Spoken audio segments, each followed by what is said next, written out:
नमस्कार, मैं हूं फैज़ अहमद और आप देख रहे हैं अपना सबसे पसंदीदा न्यूज़ चैनल समय न्यूज़। और इस वक्त जिस तरह से हमने भी अपने चैनल की तरफ से एक मुहिम चलाई है और लोगों का रिव्यू लिया है कि आखिर देश में इतने बड़ा जो आंदोलन चल रहा है, किसान का आंदोलन चल रहा है, आखिर क्या वजह है कि आंदोलन थमने का नाम नहीं ले रहा है।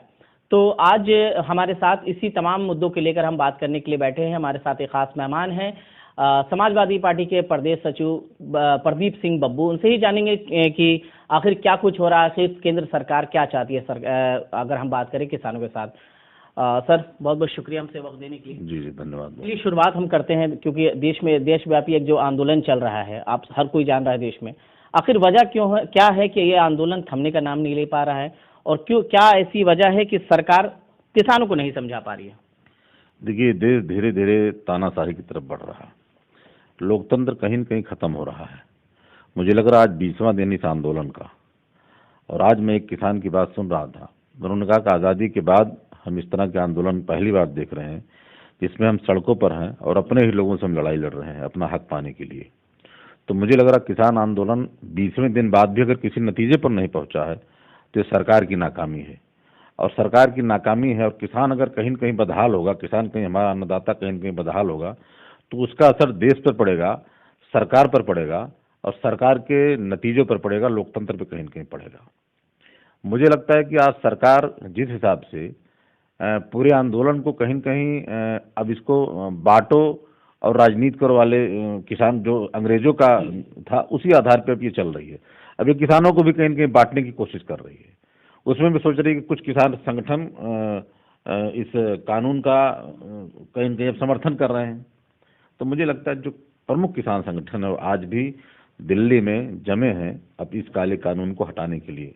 समाजवादी पार्टी ने इनकी लड़ाई सदन से लेकर संसद तक, संसद से लेकर सड़क तक लड़ने का निर्णय लिया है। सवाल था कि अगर ये कानून जो है किसानों के हित में है, जैसा कि केंद्र सरकार, भाजपा की सरकार कहती है किसानों के हित में, तो आखिर इतना बड़ा तबका क्यों विरोध कर रहा है। वही मेरे कहने का मतलब, अगर सरकार नहीं समझ रही है, सरकार के कान में जूं नहीं रेंग रही है, तो मुझे लगता है, और उसके अलावा सरकार ये कह रही है कि इसमें ये किसानों के दलाल हैं। सरकार ये कह रही है कि ये राष्ट्र विरोधी लोग हैं। कहीं न कहीं एक दूसरा नैरेटिव सेट किया जा रहा है इस आंदोलन को तोड़ने के लिए। सरकार आज भी सबसे अधिक अगर सीमा पे कोई है तो किसान के बेटे सीमा पे भी हैं। हमारे जवान भी किसानों के बेटे हैं।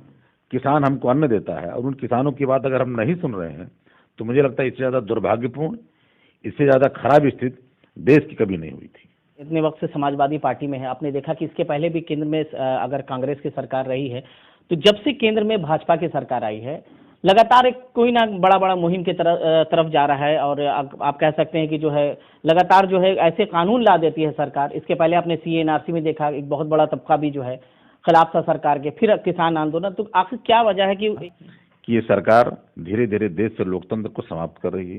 ये सरकार धीरे धीरे तानाशाही की तरफ बढ़ रही है। हिंदुस्तान में इसके पहले भी किसान आंदोलन हुआ, जब जंतर मंतर पे साउथ के किसान, दक्षिण किसान आके बैठ गए। उन्होंने अपनी बात बनवाने के लिए, यहाँ तक कि वो अपना मूत्र तक पीने के लिए विवश हो गए, लेकिन सरकार तब भी नहीं उनकी बात सुनी। आपने सीए एनआरसी की बात की, इतने दिन तक, महीनों तक वो चलता रहा। अंत में कोरोना काल में आने के बाद उन्होंने अपना कार्यक्रम, अपना धरना, अपना प्रदर्शन समाप्त किया। मुझे लगता है कि इस आंदोलन की भी सरकार ये चाहती है कि धीरे धीरे आंदोलन इस हाल में पहुंच जाए कि लोग खुद टूट के और अपने स्वतः आंदोलन को समाप्त कर दें। तो ये कहीं न कहीं सरकार ये चाहती है कि वो खुद न करके लोग अपने आप खुद इससे पीछे हट जाएं, अपने आप भूख से मरें, बेहाल हो जाएं, और तब आ जाएं सड़कों से हट के अपने घर चले जाएं। सरकार उस दिन का इंतजार कर रही है। दीप सर, आप लगातार जो है ईवीएम को लेकर सवालिया निशान उठाते हैं। आप कहते हैं कि जो है, अगर हम बात करें इसके आगामी, इसके जो बिहार में जो चुनाव हुआ है उसमें जो महागठबंधन की हार हुई, वहां भी कहा गया कि ईवीएम का खेल रहा। तो क्या आपको लगता है कि ईवीएम में क्या गड़बड़ी है, सारी भाजपा की तरफ वोट जाता है।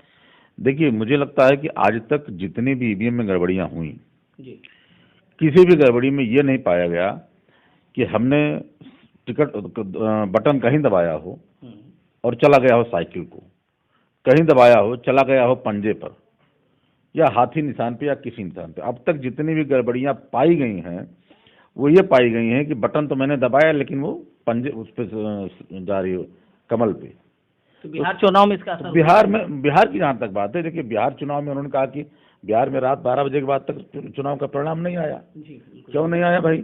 आखिर वही वही ईवीएम, वही कोरोना प्रोटोकॉल उत्तर प्रदेश में था जहाँ 6 सीटें थी, वही कोरोना प्रोटोकॉल मध्य प्रदेश में जहाँ 27 सीटें थी, उनका रिजल्ट शाम तक आ गया। बिहार में रात 12 बजे तक अगर परिणाम नहीं आ रहा तो कहीं न कहीं उस परिणामों को प्रभावित करने की कोशिश की गई, चाहे प्रशासनिक तंत्र के द्वारा, चाहे जैसे की गई। ईवीएम से हम लोग इस नाते बार बार विरोध करते हैं कि देश का मतदाता, देश का जो भी नागरिक अगर वो वोट देता है तो एक सबसे बड़ी शक्ति लोकतंत्र में उसकी वोट देने का अधिकार ही होता है। और वोट देने के अधिकार के चाहते रहते अगर हमको ये एहसास हो रहा है कि हमने जिसको वोट दिया उसका वोट उसे मिला कि नहीं मिला, तो मुझे लगता है लोकतंत्र में सबसे बुरी स्थिति है और सरकार को चाहिए कि इस स्थिति को खत्म करें। अगर ईवीएम से हमारा मतभेद है, हम चाहते हैं कि ईवीएम से न हो, तो ठीक है, बैलेट पेपर से पहले भी चुनाव होते थे, बैलेट पेपर चुनाव होने चाहिए। और जहां से ईवीएम की शुरुआत हुई थी विदेश में, जिन जिन देशों ने ईवीएम की शुरुआत की थी उन देशों में कहीं न कहीं पाया गया कि इससे मतदाता आश्वस्त नहीं है कि वो जहाँ पे चाहता वहाँ वोट जा रहा है, लिहाजा वहाँ पे ईवीएम बैन हो गया है और वहाँ बैलेट पेपर से ही चुनाव हो रहा है। तो आज भी उत्तर प्रदेश में नहीं, देश में स्थितियाँ होनी चाहिए कि मेरी मांग है, समाजवादी पार्टी की मांग है कि ये ईवीएम बैन होना चाहिए और बैलेट पेपर से ही चुनाव होना चाहिए। 22 का चुनाव जो होगा किस मुद्दे के साथ समाजवादी पार्टी मतलब उतरेगी, और दूसरा ये जो आंदोलन चल रहा है समाजवादी पार्टी की तरफ से, ये मुहिम कहाँ तक जाने वाला है? पहले सवाल देखिए, 2022 का जो चुनाव है, 2022 के चुनाव में हमने तो हमेशा कहा, पिछले चुनाव में भी कहा था, इस चुनाव में भी हमने यही कहा था कि हमारा चुनाव हमेशा विकास के मुद्दे पर लड़ा जाएगा। हम विकास के मुद्दे पर पूरा चुनाव लड़ेंगे। हम अपनी विकास की नीतियां लोगों को समझाएंगे। हम लोगों को बताएंगे कि समाजवादी पार्टी ने 2017 से 2017 तक कितना विकास किया था, उसके बाद इस सरकार के आने के बाद उसमें कितना और विकास हो पाया। मुझे लगता है कि आज तक योगी सरकार ने अखिलेश जी के द्वारा किए हुए कामों को ही आगे बढ़ाया है, उसी का फीता काटा है, उसी का लोकार्पण किया है। किसान आंदोलन समाजवादी पार्टी कहाँ तक? हमने पहले भी कहा, किसान आंदोलन, किसान जहां तक जाएंगे समाजवादी पार्टी उनके साथ वहां तक खड़ी रहेगी जब तक ये काला कानून वापस नहीं होगा। अगर ये तानाशाह सरकार कानून वापस नहीं करती है तो ये तय है कि अगले चुनाव में इनकी हार होगी और जो भी सरकार आएगी इस कानून को वापस करेगी, ये तय है। आप समाजवादी पार्टी में सक्रिय नेता हैं और आपने युवाओं के लिए भी आपने बहुत सारी मुहिम चलाई है। नेता, अगर हम बात करें शिक्षाओं को लेकर, कई मुद्दों के लेकर आप हमेशा आगे बढ़े हैं, तो क्या इस बार उम्मीद किया जाए कि इस बार आप चुनाव कहीं से लड़ने वाले? देखिए, ऐसा है कि हमने तो चाहे विश्वविद्यालय के चुनाव से लेकर और आज तक हम लोगों ने नौजवानों की लड़ाई लड़ी, छात्रों की लड़ाई लड़ी। और रही बात 2022 का, 2022 में हमारे नेता जो निर्णय लेंगे हमारे लिए, हम उसके लिए हमेशा तैयार हैं। हम लखनऊ में रहते हैं, लखनऊ हमारी कर्मभूमि है। जन्मभूमि हमारी अम्बेडकर नगर जरूर रही है, फैजाबाद रही है, लेकिन लखनऊ हमारी कर्मभूमि रही है।